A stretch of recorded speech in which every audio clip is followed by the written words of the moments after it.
అమ్మ ఇంటి ముందు 6 బయట మంచాలు వేసింది. ఇంట్లో కరెంట్ లేనందుకు.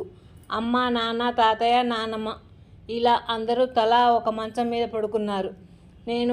నేను చెల్లి ఒకే మంచంలో పడుకుని పైన ఆకాశంలో చూస్తున్నాం. తరుణి ఉండి, అదిగో శివ, అక్కడ మంచం, 3 దొంగలు ఉన్నారు అంటూ 4 చుక్కలు మంచం ఆకారంలో ఉన్నవి చూపించి, దాని పక్కన మంచం కిందకు 3 చుక్కలు వరుసగా ఉన్న వాటిని దొంగలుగా చూపించి చెప్పింది. వెంటనే శివ ఉండి, నానమ్మ, అది నిజమేనా అని అడిగాడు. అవును శివ, మా చిన్నప్పుడు మా పెద్దవాళ్ళు మాకు అలానే చెప్పారు. మేము మీ నాన్నకు అలాగే చెప్పాం. మీ నాన్న మీతో అలాగే చెప్పినందుకు మీ చెల్లి ఇలా చెప్తుందంది. ఇంతలో తాతయ్య, అదిగో అక్కడ చాలా నక్షత్రాలు గుంపుగా కనిపిస్తున్నాయి కదా, దాన్ని పాలపుంత అనేవారు అన్నాడు.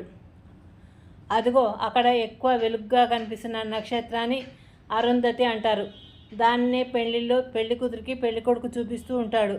అది పగటిపూట కనిపించకపోయినా బాపనయ్య, అదిగో అక్కడ ఉంది అరుంధతి నక్షత్రం అంటూ లేని నక్షత్రాన్ని ఆకాశంలో ఏదో ఒకవైపు చూపిస్తే పెళ్లి కొడుకు కూడా పెళ్లి కూతురికి అదిగో అంటూ అటువైపే చూపుతాడు. ఆ పెళ్లి కూతురు కూడా ఎక్కడా అని అడగకుండా పెళ్లి కొడుకు చూపించింది నమ్మి సరే అని తలదించుకుంటుంది. అలా ఉంటుంది తంతు. ఇంతలో ఆకాశంలో కొన్ని నల్లటి మేఘాలు వచ్చాయి. వాటిని చూసి తరుణి, అదిగో ఆ మేఘాల చాటున మనిషి మొహం కనిపిస్తుంది. ఆ మొహం మననే చూసినట్లు కనిపిస్తుంది అనగానే శివ ఏది అంటూ చెల్లి చూపించిన వైపు చూశాడు.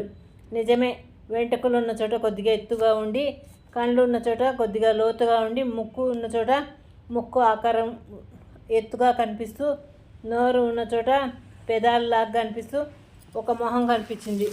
శివ, నిజమే చెల్లి, ఆ మొహం కిందకు చూస్తున్నట్లు ఉంది అనగానే తాతయ్య, నానమ్మ, అమ్మ, నాన్న కూడా పైకి చూసి నవ్వేశారు. నిజమే మీరు చెప్పింది.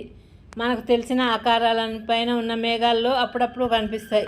మేఘాల్లో కనిపించే ఆకారాలు మనకు తెలిసిన ఆకారాల రూపురేఖలను బట్టి ఆ మేఘాలు అలా ఫలానా ఆకారంలో ఉన్నాయి అనుకుంటాం. కాబట్టి అవి ఆకారంలో కనిపిస్తాయి. కొంతమంది ఆకారాలను చూసి భయపడతారు, కొంతమంది ఎంజాయ్ చేస్తారు ఆ ఆకారాలను చూసి. అంతేగాని వాటిని చూసి భయపడే పని లేదు అన్నాడు నాన్న. అవి మేఘాలు మాత్రమే అన్నారు తాతయ్య. గుడ్ నైట్ పిల్లలు. నా కథ నచ్చినట్టు లైక్ చేయండి, షేర్ చేయండి, సబ్స్క్రైబ్ చేయండి.